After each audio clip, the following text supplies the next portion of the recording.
আসছে বর্ষা মৌসুম, তাই মাছ ধরতে ব্যস্ত সময় পার করছে জামালপুরের দার্কি কারিগররা। তবে একদিকে কম পুঁজি, অন্যদিকে চীনের রিংজালের ব্যবহার বেড়ে যাওয়ায় এই শিল্প এখন বিলুপ্তির পথে। তাই রিংজাল ব্যবহার বন্ধ আর কম সুদে ঋণ দেওয়ার দাবি এই শিল্পের সাথে জড়িতদের। এজন্য সব ধরনের সহযোগিতার আশ্বাস দিয়েছে স্থানীয় প্রশাসন। জামালপুর থেকে ফিরোজ শাহের তথ্যচিত্রে ডেস্ক রিপোর্ট। কেউ বাঁশ থেকে শলাকা তৈরিতে ব্যস্ত, কেউ ব্যস্ত এই শলাকা বুনতে, আবার কেউ নিপুণ হাতে সুতো দিয়ে কাজ করছে। এমন কাজ করার দৃশ্য মিলবে জামালপুরের ইসলামপুর উপজেলার পৌর শহরের দারিয়াবাদ ও মেলান্দহ উপজেলার বীর হাতিজা গ্রামে। এ গ্রামের ৩০০রও বেশি পরিবারের জীবিকার একমাত্র ভরসা মাছ ধরার এই দার্কি বা চাই বানিয়ে বিক্রি।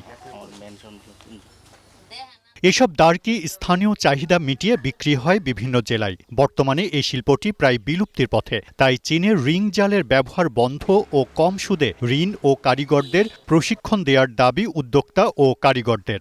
আগে প্রচুর বেচা কেনা হয়েছে, রিং জালের জন্য আমাদের ব্যবসা অকেজো হয়ে গেছে। সরকার যদি কিছু সাহায্য করে তাহলে আমার মা বাবার প্যারাটা একটু প্রেশারটা একটু কম যাবো। দার্কি ব্যবসা মুখটি চলে না শুধু রিং জালের কারণে। কিছু লোন দিয়া যেন আমাগরে এই কর্মীগুলা জীবন বাঁচা। দার্কির ব্যবহার কমে যাওয়ায় রিং জালের ব্যবহার বন্ধ ও সব ধরনের সহযোগিতার আশ্বাস দিয়েছেন এই কর্মকর্তা। আমি আমার সরকারি দপ্তর যেগুলো প্রশিক্ষণ দেয়, যেমন সমবায় বা যুব উন্নয়ন দপ্তরগুলোকে নিয়ে, এমনকি আমাদের অনেক এনজিও রয়েছে যারা সমাজের অনগ্রসর গোষ্ঠীগুলোকে নিয়ে কাজ করে, তাদেরকে সমন্বয়ে আমি খুব শীঘ্রই ওই এলাকাটি পরিদর্শন করব এবং তাদের জন্য যদি উপজেলা প্রশাসনের পক্ষ থেকে কিছু করণীয় থাকে আমি ইনশাআল্লাহ ব্যবস্থা নেব। ক্ষুদ্র এই কুটির শিল্পটি বাঁচাতে সব ধরনের ব্যবস্থা নেবে সংশ্লিষ্ট কর্তৃপক্ষ, এমনটাই প্রত্যাশা সবার।